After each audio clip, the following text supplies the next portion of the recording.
please subscribe and don't forget to press the bell icon to get notified whenever we upload a new video. Welcome back, and it is time now for our Fast Take today. And we begin with a clothing chain that is a huge hit with teenagers. No joke. These still exist. It's called Supreme, and maybe I'm just old, Michael, but this is the first I'd ever heard of this chain. It only has 11 stores. The Journal today said lines for its New York City location have stretched 3 blocks. It just sold a stake to Carlyle, valuing it at $1 billion. But it's been around since 1994. Is this a flash in the pan? First of all, no, you're not old. This is kind of an alarming trend. I mean, they're kind of engineering scarcity, creating status out of the fact that you have to be in the know, and there's a gamification aspect to it, right? Where you have to kind of maneuver to get a hold of stuff. They have 2 collections a year, and every time it's during a spring or a fall season, they release one product a week, and then you get it on. I mean, I'm learning a lot here, and they put it on Instagram. There's a social media scarcity effect. It's obviously self-limiting, right? This company is never going to go out there and have 900 stores, and it's going to have same-store sales growing at 5%. Reassuring that this actually still exists. That going to get these. I mean, normally it would be in like kind of a bespoke designer kind of thing, like a very, very exclusive. This is, as I said, more of a social game. I have learned a lot today. Next, remember how we told you here yesterday that Nielsen is coming out with Netflix ratings? Well, Nielsen had some trial runs, and Netflix is not impressed. A spokesperson told Variety Nielsen's data is, quote, not accurate, not even close, and does not reflect the viewings of these shows on Netflix. To which we in TV say, hey, Netflix, join the club. Or to which we would say to Netflix, okay, prove it. True. Give us the real numbers. Yes. So I think the question is for Nielsen is not do they actually have the perfect capture of what people are watching all the time on Netflix, but is a little bit of information Can they get better the than trend none. Exactly. And you know, if you have somebody willing to pay for whatever you might be able to glean, is that worth it or not? But I do think this is a problem that the industry is going to want to crack on some level. I think you're right. Finally, today, Snapchat is selling an $80 dancing hot dog costume for Halloween, okay? This comes, there it is, after Netflix execs wore sweatshirts with shows emblazoned on them during their earnings call the other day to promote their own apparel offerings. Here's a look at one of those. MarketWatch's tech editor had a snarky take on Twitter on this, saying Blue Apron is laying people off and Snap is resorting to hot dog costumes for revenue. Been a great year for IPOs. Yeah. Guys. Don't know if you necessarily want to kind of lump this in with some kind of a company that's really in retreat like Blue Apron.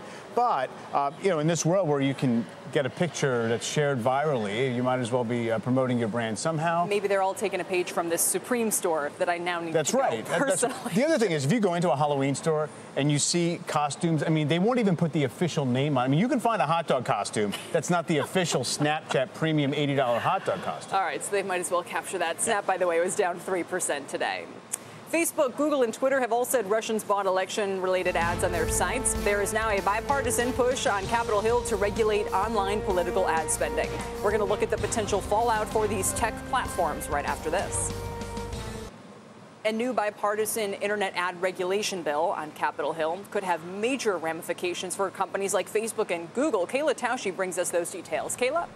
Kelly, it's called the Honest Ads Act, and it was rolled out today. Here's exactly what it does. It would extend regulation that currently covers political spending on TV and in print to social media, which requires platforms where campaigns are spending money to disclose exactly what those ads are and who's buying them. It would apply to those campaigns spending more than $500, and it would be a new level of regulation for all of these social media companies. The bill is sponsored by high-ranking Democrats in the Senate on the Election and Intelligence Committees, and also John McCain, who chairs the Senate's Armed Services Committee.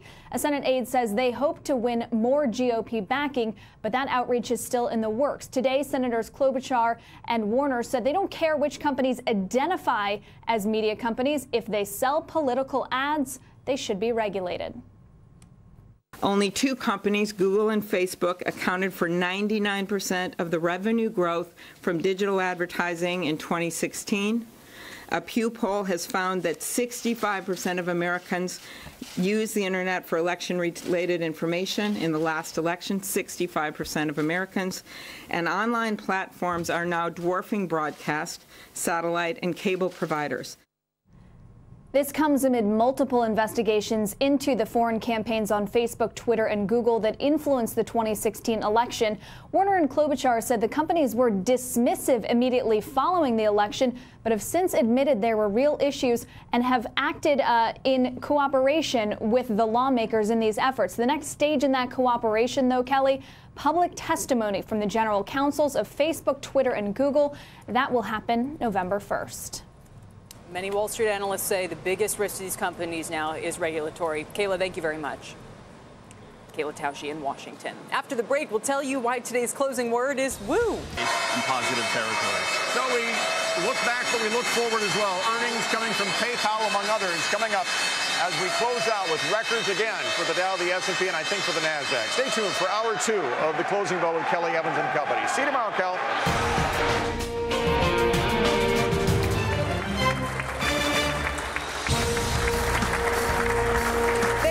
Welcome to the closing bell, everybody. Welcome to the closing bell, everybody. I'm Kelly Evans. All hour, we've been trying to see if the Dow would finish positive. It looks like we have eked out a gain of 8.5 points, which is significant. We were down more than 100 this morning, but 23,165 is the close, and that's a new closing record high for the Dow 30. Meantime, the S&P 500 also adding about a point on the bell there. That's another record closing high for the broad market as well. The Russell 2000's 1502 is still 10 points off the closing high and down about 3 points today. And the NASDAQ Composite down about 1/4%.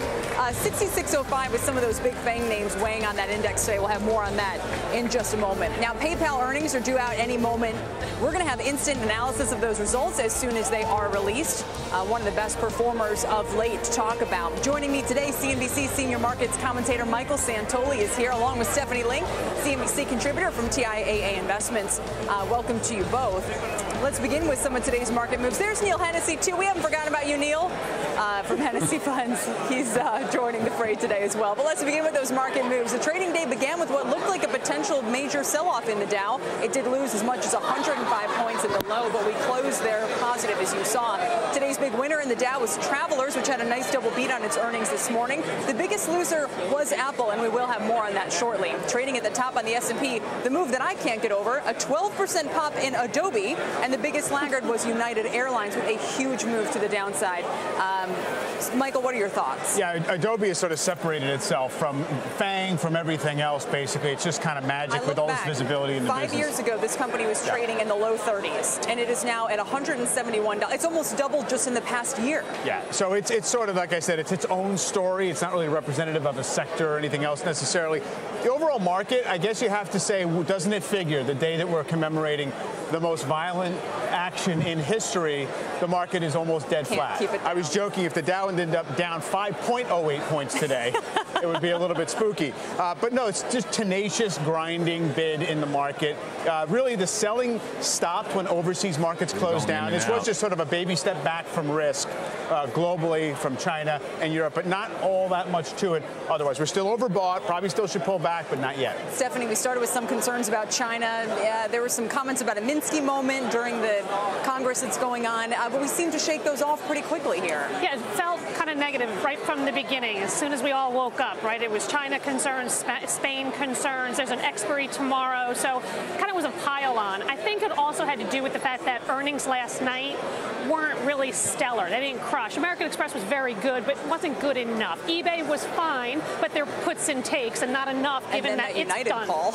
Well, United, different story, because that should have been down. Maybe not that much, but it should have been down based on that conference call. We can get into that if you like, but I think the earnings last night has kind of just set the stage. Even United Rentals, very good, beat, raise across the board, but it couldn't hold its gains. So I think we started off negative, and then I think people took a deep breath and said, wait a second, these earnings aren't terrible by any stretch of the imagination. Then you started to see the banks start to rally, the industrial start to rally, healthcare being a really great sector as of late, that started to rally. And I think that's what we've been talking about, this rotation all year long. That's what happened today. We should mention the move in technology, though. It was still one of the worst performers on the session today. Apple brought it down with a decline of nearly 3%. That's its worst one-day drop since August 10th. Neil, what do you make of how poorly these names are trading, even as the market did shake everything off and keep going higher? Well, Kelly, you're going in and out on my earphone, but essentially just specifically on Apple right now, the price to sales ratios, 4, so you're going to pay $4 for a dollar in revenue. But more importantly, logically speaking, how much more do we need on our phones? And so they come out with an 8 or 9 or 10. I can't figure out any of the apps on my phone anymore. So to me, it doesn't matter. So you know the revenues are going to have to slow down. Steph, what would you add to that? I think no one expects the 8 or the 8 Plus to be anything. It's just an upgrade to the 7. So maybe you get some 6s to upgrade to the 8s if they want to. Maybe. Crazy question. Should they have just skipped it altogether and just said, no, we're just, look at what happened with the 5C and the 5S. The 5C became a distant memory after that. I think the 8 Plus or the 8S, whatever, it's going to be probably a little bit better than what people are thinking. I think the 8 is probably maybe not so much. But I would have been happy with them just waiting and releasing the X and the 8s at the same time, because now you've got this timing thing. And so on the conference call, on Apple's conference call, maybe they have to adjust numbers and expectations based on the timing. But the timing is coming, right? The 8 is coming, and it's going to, I think it's going to be a good cycle. And so that's why you want to own the parts guys, the suppliers, because they will benefit from the 10 or the 8 kind of thing. And some of those names did move lower to, not hugely, they did, yeah. But they opened down, and then many of them got bid up for sure. Yeah, I mean, I think that the whole story behind Apple is what is the sort of natural steady state of upgrade rates, right? So in other words, outside of the big splashy new releases, just what is that inherent amount of upgrades you're going to get because you have so many phones in circulation that just need to be refreshed? In terms of whether they should have skipped the 8, I don't know if that's a big look. Maybe they should have skipped the 7. Remember, the 7 was a halfway point, but they're constantly updating the software. The 6 was the Toyota But the 7, Camry. remember, was like not supposed to be a big total revamp. But then it did pretty well. Right. And so it's just maybe that we are reading too much into these early reports about the 8. Yeah, I think the issue is you have to de-emphasize the every 2 or 3 year big splashy new phone, and it's just kind of like cars, right? I mean, cars have a new model year every year, but it's not an actual redesign. It's like every 3 or 4 years you might get a redesign. But just for the Apple stock, I mean, it corrected 10% from the recent highs when all these negative reports started coming out. Then it went from 150 to 160 like that. So to give back another 5 from here, I think that makes kind of sense. 2 steps forward, 1 step back. I think so, yeah. All right. The Senate moving along to Washington today. The Senate is expected to vote on its budget resolution this evening. It's a key first step to getting tax reform done. And meanwhile, there are reports that GOP tax writers are considering allowing property tax deductions while still getting rid of the state and local tax break. Neil, what do you make of the moves out of Washington in terms of the impact they'll have on this market? Well, I really think they'll get corporate tax reform through quicker than they will individual. And if it's explained correctly, Kelly, essentially, if corporate tax rates come down, that means profits are going to go up, which means the stock market is going to go up, which means that the middle class is going to be the beneficiary of it, because the rich don't need their pension plans. They don't need their IRAs.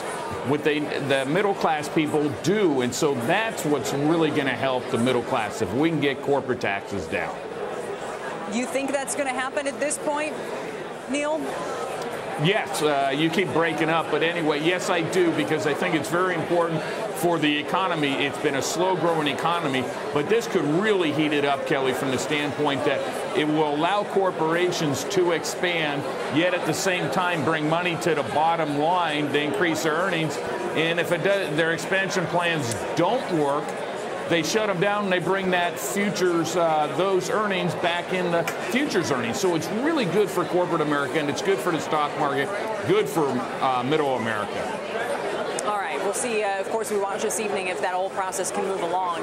Meantime, we had shares of United tumbling today. That stock was down 12%, and it did come after some weak guidance and a tense earnings call where CEO Oscar Munoz said the airline, quote, dug itself into a hole when it comes to competitors. Michael, this was a rather, I feel like, a curious one today. Just sort of an odd one, don't you think? You mean the actual stock reaction or just the whole narrative? It just feels like it changed so much more once we got into the call than we really talked about it all going into it. Yes, it definitely did. I mean, it was not the reflex reaction to the numbers themselves. Look, I do think that's what the market is very sensitive to, which is that, guess what? Capitalism is the same as it's always been. And when the market's good, everyone adds capacity, and competition causes returns to go down.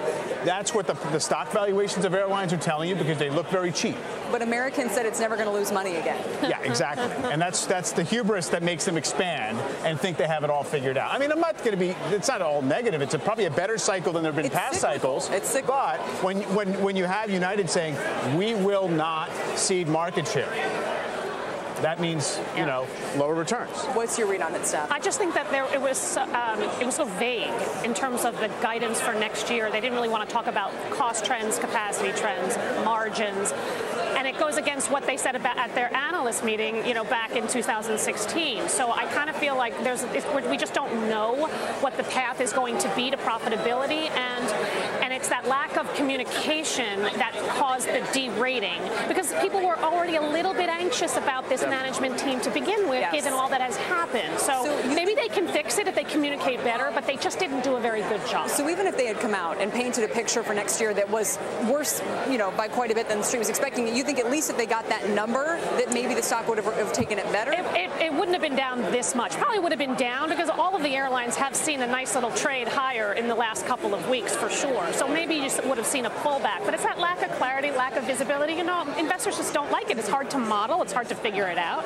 And I'll tell you, I mean, capacity is like a really bad word. You know, when people think that capacity is going higher in the airlines, it's just not a good thing. Not a good thing. There's United down 12% today, down 18% this year. Let's talk about some of these old media names. The likes of Disney, Comcast, our parent company, and Viacom moved higher today, while Facebook was lagging on the threat of a new bill proposing its ads be regulated. Neil, is major regulation coming for Facebook? Well, I mean, if you look at Facebook, you got a PE of 40, your price to sales ratio of 15. So you're going to pay $15 for $1 in revenue. To me, that's not value. That means you're buying growth. And what growth means is you're buying into something that might or might not happen in the future.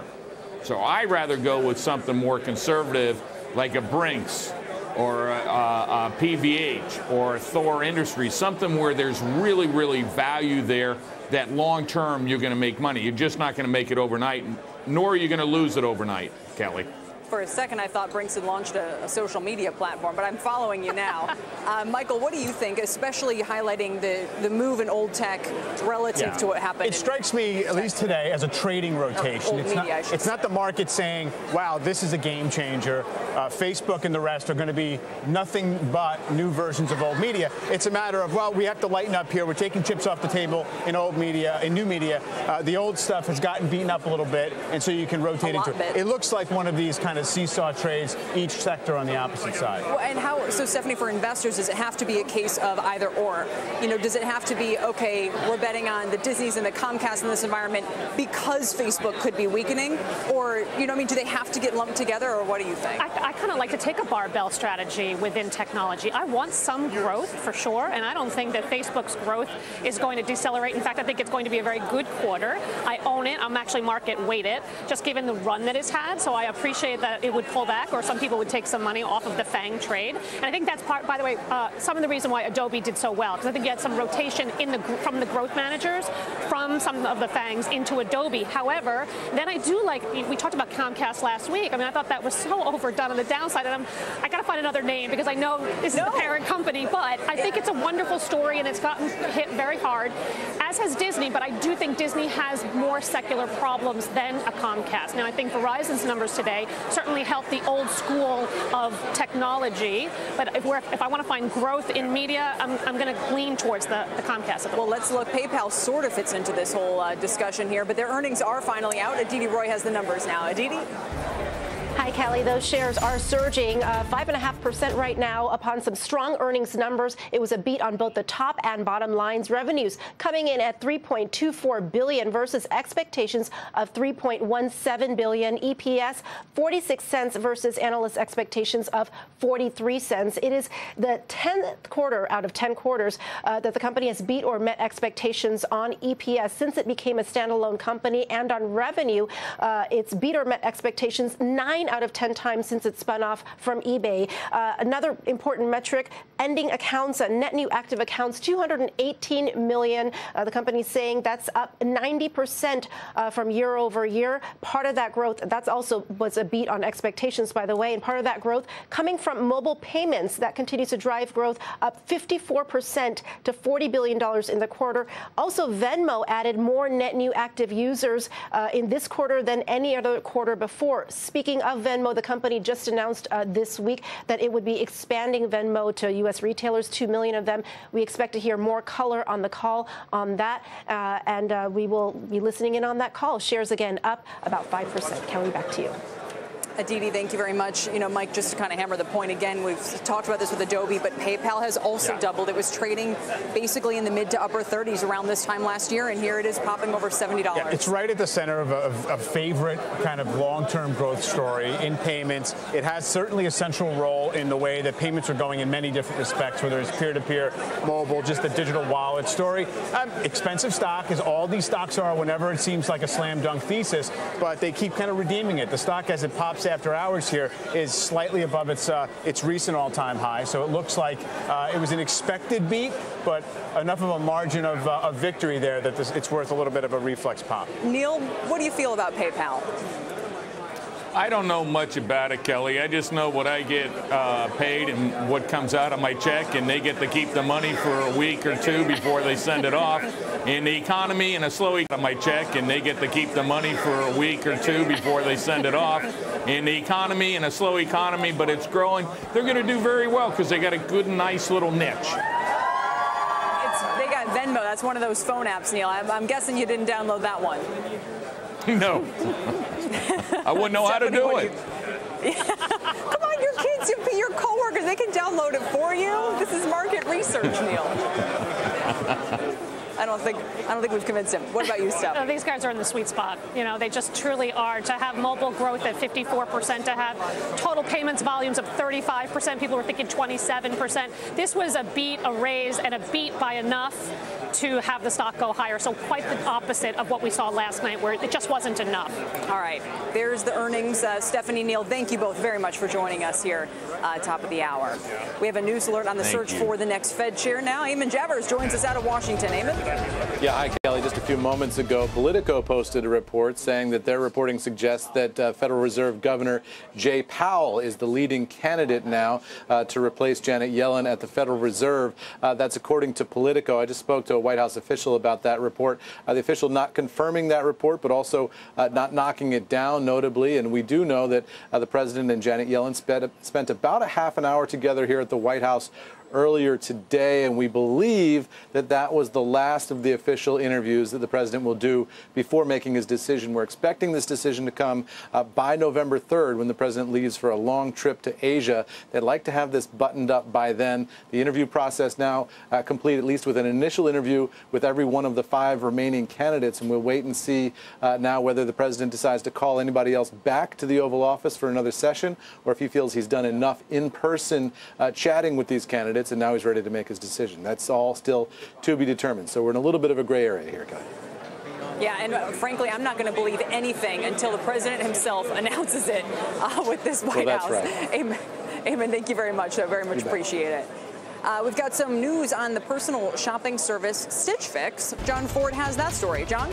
Well, Kelly, we had known that Stitch Fix was planning to go public, but they have filed an S-1, and we've got a bit more information about the company from that. It is planning to go public on the NASDAQ, symbol SFIX, S-F-I-X.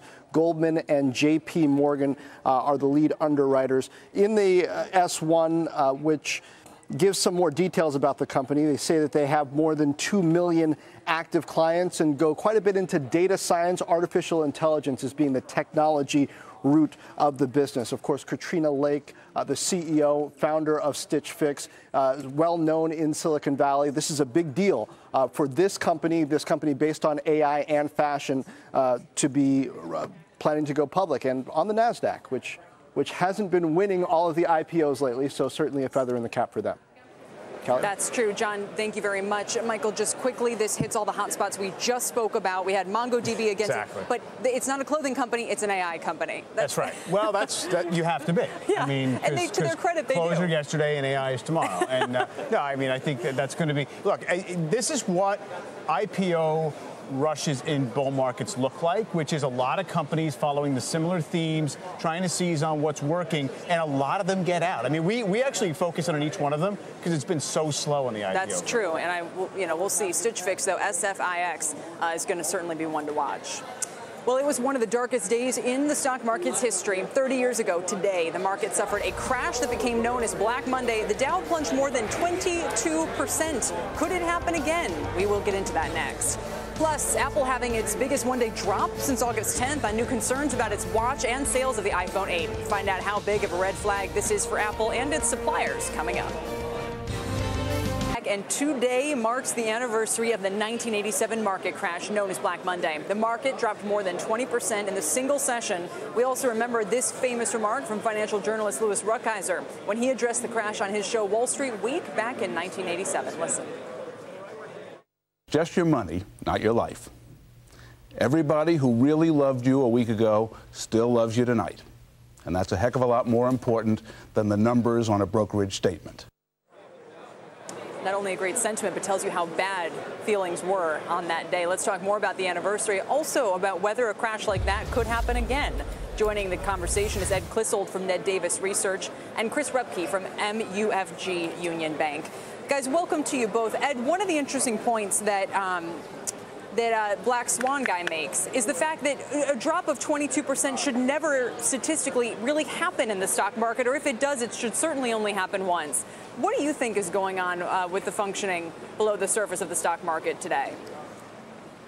Well, I think that's an excellent point. We're talking about over 33,000 trading days since 1900.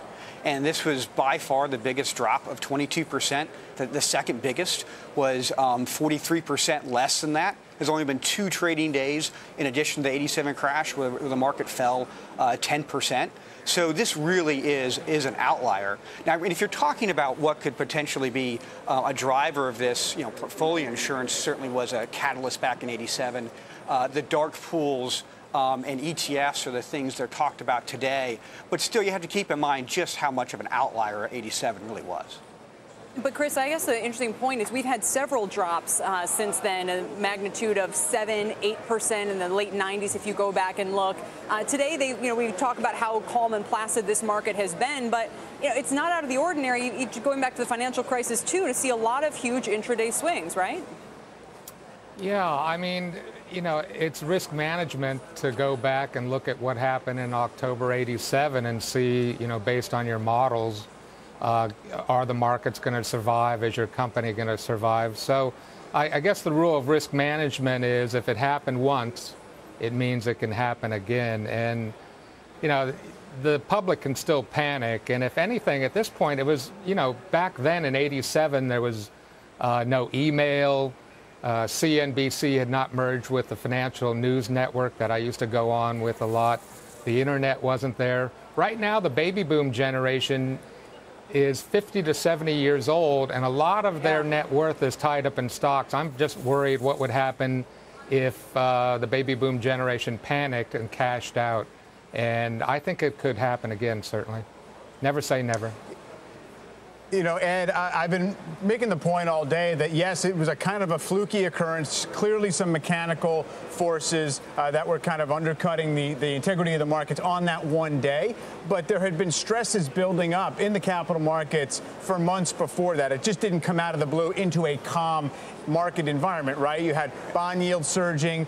You had the dollar cracking. The stock market itself was down 9.5% the week before the crash. So it seems as if nothing else, if there's even a conceivable day that could be approximately what the crash was, it would probably be preceded by some nasty action as well. Absolutely. Most market declines are preceded by some sort of narrowing of leadership. The advanced decline line, the running total of stocks going up versus down on any given day, that peaked back in March of '87. Yesterday, it was at a record high. And if you look at bond yields, the 10-year went up 300 basis points in 1987. Today, we're freaking out over a 32 basis point increase in the 10-year. So if you were to take the 87 part out of it and just say, are we heading towards a big peak to a major decline, the signs are few and far between at this point. All right, gentlemen, thank you for joining us. Walk down memory lane. Very much appreciate it. Ed Klissel and Chris Rupke joining us today. Here's what James said on Twitter about Black Monday. Are we reading this? Want to read this? 30 years ago, James said, I tried to cross Montgomery Street in San Francisco. He said it was closed down due to so many investors trying to enter Schwab. So. Back when you had to actually go into the Schwab office if you couldn't get through on the phone. Yeah, no, excellent point. Apparently that was a difficult thing to do. Anyway, we will take a quick break. Apple shares have rallied more than 30% this year, but they are down sharply today on worries about the iPhone 8. Up next, we'll discuss whether the shine is off the Apple. Plus, lawmakers on Capitol Hill introducing a bipartisan bill to regulate internet ads. How it could impact companies like Facebook and Google, that's still to come on the closing bell. At this hour with Tyler Matheson. Hi again, Tyler. Kelly, thank you. Here's what's happening at this. Have all the accurate information yet on that Niger ambush. He says it will be released as it becomes available. The U.S. still looking for answers on the attack by 50 ISIS-affiliated fighters that killed 4 U.S. soldiers. Former chairman of Dean Foods, sentenced to 2 years in prison, Tom Davis pleaded guilty to giving tips to Billy Walters, who profited millions off the insider trades. The case also entangled the pro golfer Phil Mickelson, who wasn't accused, but agreed to pay back $1 million he made trading on the information. And massive protests today at the University of Florida. White nationalist Richard Spencer speaking at the university, the school's president rejecting Spencer's comments, but feels obligated to let him speak. And the hottest Halloween costume this year, Pennywise the Clown from the movie It. And I thought it was IT all along. But if you haven't gotten It already, the costume, it may be too late. The costume sold out in some places, in which case there's always Wonder Woman. That's the CNbc News Update at this hour. Back to y'all. That's you're a Wonder Woman kind of guy for Halloween? Nah, not me. No. I'm the naughty nurse type. Okay. As long as you send pictures. Right. See you later. See ya. Tyler Matheson. Apple is the biggest loser on the Dow today, down more than 2% after several reports this morning highlighted company headwinds in China. Cellular service for the new Apple Watch being abruptly shut off for some new customers. And there's the Economic Daily News saying Apple is cutting supplier orders for the iPhone 8 and 8 Plus by as much as half. Joining us now is Ed Lee from Recode, along with Gene Munster from Loop Ventures. And we appreciate you both joining us. Ed, how much do you think we're making? How much do we know at this point about what's really going on with sales of the iPhone 8? Well, so you know what? Apple has 3 main sort of factories making all their stuff, and they do that on purpose, partly because they don't want to sort of ally themselves too close with just one. That could be a hurdle or a difficulty down the line. So you do a channel check on any one of these factories. It doesn't necessarily tell you what's happening at the other factories. So I put a grain of salt on some of those concerns. At the same time, personal channel check. This past weekend, I bought an iPhone 8 for my wife. And why did you buy that? Well, so hers was old. She wanted to get a new one, and she didn't want the big 10 one that's going to come later. And you know what? They had exactly the color, the configuration, the cell service exactly that we wanted. They had in stock, no problems. So that kind of told me, oh, you know, I guess they've got a lot of these sitting around. Potential positive spin on that, though, is that so people are waiting for the 10, which is more expensive. I actually thought it would be quite the other way around, but it looks like they want the big one. Gene, how much of a problem is it for Apple if the 8 doesn't sell that well, but if the 10 does? That'd be a great scenario. Typically, in a cycle, which is over the next year, about half of the phones are the most current version. So this time it's going to be split between the iPhone 8 and the iPhone 10. I think that the early work that we've done in terms of U.S. people and consumers waiting to buy, it looks like almost 30% of those are going to have an interest in buying the iPhone 10 versus about 20% for the iPhone 8. And obviously, this gets to the biggest lever in the Apple story over the next 12 months, which is higher ASPs. And so I think, average selling price, don't be concerned. Yeah. Michael, here's what I'm wondering, though. What happens if the iPhone 10 doesn't sell a blockbuster?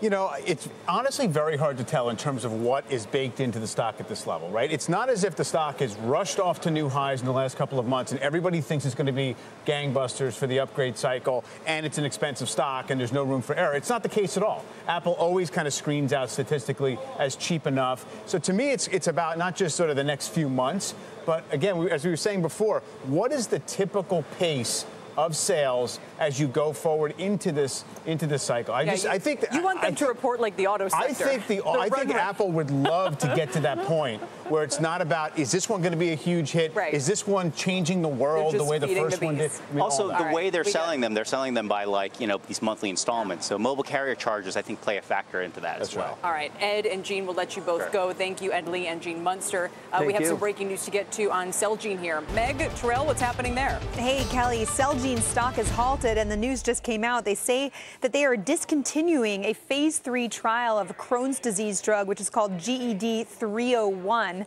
They say that's after a data monitoring committee assessed that the overall benefit risk was not worth continuing, essentially. They say there were no meaningful safety imbalances identified in the analysis. They also say at this time another phase 3 trial of that same drug, I believe, will not be initiated. They say they're looking to review the full data set as they make decisions about other clinical trials here, guys. But Celgene discontinuing this phase 3 trial in Crohn's disease after this analysis in the middle of the study, guys. Celgene is halted, and we'll bring you news on what the shares do when they reopen, Kelly.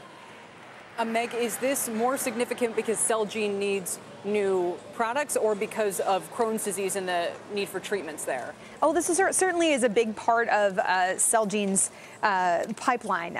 They do say that they have other diseases in this area, essentially, but this one was one that people were excited about, and so looking to kind of dig in a little bit further and figure out how this affects their strategy. All right, Meg, thank you. Of course, we'll be watching at 5 p.m. when those Celgene shares reopen. They are halted on that news. PayPal shares are surging, though, after reporting better than expected earnings. Up next, we'll debate whether you should pay up for the stock, which is up nearly 70% this year. Plus, Netflix is firing back at Nielsen for its plans to provide ratings for the streaming services shows. Our fast take on that is coming up. Started out with big declines on Wall Street today. The Dow was down about 105 points at the lows, and we closed positive. Mike, here you go, 5.44 points, not 5.08. Well, we were up, though, not down. No, oh, I'm sorry. We closed higher by that. We were looking for some Black Monday parallels. Pretty close, though. But anyway, the S&P up less than a point there. That would be records for both the Dow and S&P, as you can see. And the NASDAQ down 19, and the small cap Russell's down 3 points today. Shares of PayPal are on the move after the company reported better than expected earnings just moments ago after the bell. Shares are up about 3%. The stock has been on a tear. It's up about 70% this year into the earnings report. Does PayPal have more room to run or not? Joining us are Brad Burning of Craig-Hallum Capital, who has a buy rating on the stock, along with Loop Capital's Joseph Vaffey, who has a hold rating. Welcome to you both. Brad, I'll just start with you. Make the case for PayPal after it's more than doubled in terms of its market value over the past year. Yeah, we recently came out with a note with an $83 price target based on 2019, and we've been expecting that this strong net account growth that you saw, record 8 million counts added this quarter, would come about because of the value proposition they provide to consumers, but also as well as you're actually seeing banks actually pay their customers to sign up for PayPal accounts. And so, clearly it's not about who's in your wallet, it's about who's first in the wallet, and the banks realize that, and that's helping drive the growth here. Lastly, the customer choice that they've had is cut down on customer attrition. So we continue to see the strong growth. It's accelerated well this quarter and is evident in the numbers. All right, Joseph, what's the counterpoint? Well, PayPal has clearly exploited the seam in the payments industry, but I think the way we look at the name is, we're focused on the P&L and the numbers here. And if you just look at the numbers that just printed today, really strong top-line growth of 22%. But it's a little sobering to see that the actual transaction expense, or in essence the costs associated with the transaction growth, grew 32%. So in essence, the growth is coming at lower margins versus the year ago period. And to a certain degree, there's, at least for now, a little bit of hole in the bottom of the bucket in terms of the profitability coming from growth. Okay, Michael, I'm looking here at the the market value of American Express, about $81.2 billion, in PayPal, 80.9. So I'm assuming with the move, that means it's actually PayPal is valued more highly than American Express. Does that make sense to you? I guess you can make it make sense to say that PayPal really is probably addressing a bigger market if they stay right at the center of the payments world. American Express is really kind of fighting over, zero sum in terms of who owns and uses their cards. At some point, maybe that equation changes when it comes to PayPal. In fact, I'd be interested to ask the question, maybe to Brad. It's fascinating to see MasterCard, Visa, PayPal, First Data, even all these companies that are at different layers of the payments world, sometimes on top of one another, all thriving at the same time. I guess it leaves the question, is there enough to go around? Are they all going to maintain their position in this new world? Yeah, no, it's a great question. Well, look, we're still in the early stages of cash and check transferring over to payments on plastic, and we're still extremely early in the game of payments transferring from plastic to mobile. This is just, we're in the stages of growth where it lifts all boats.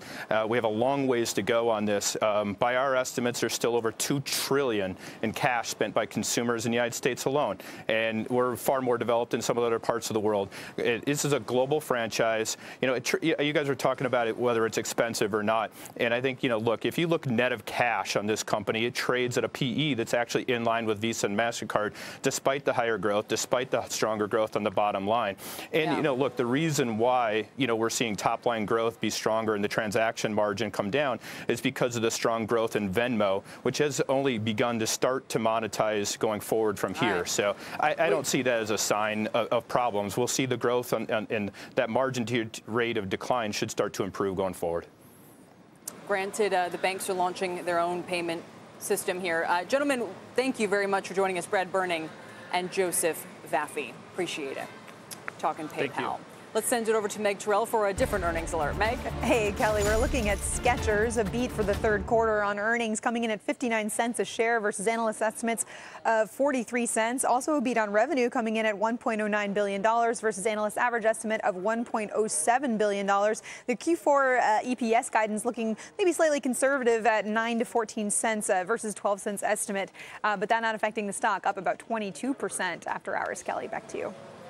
I got a lot of questions for you on Skechers, Meg. I want to know everything you know about this company. They make shoes. No. Yeah. Yeah, that's what I said. Thank you very much, Meg. Thank you. Huge move for Skechers there. Netflix taking a shot at Nielsen after the ratings tracking company said it developed a system to track Netflix streaming programs. What the video giant has to say about that, we will have next. Still ahead, Google and Facebook feeling the heat from Capitol Hill in the wake of Russian advertising reportedly influencing last year's election. What Congress is looking to do and what it could mean for investors, coming up.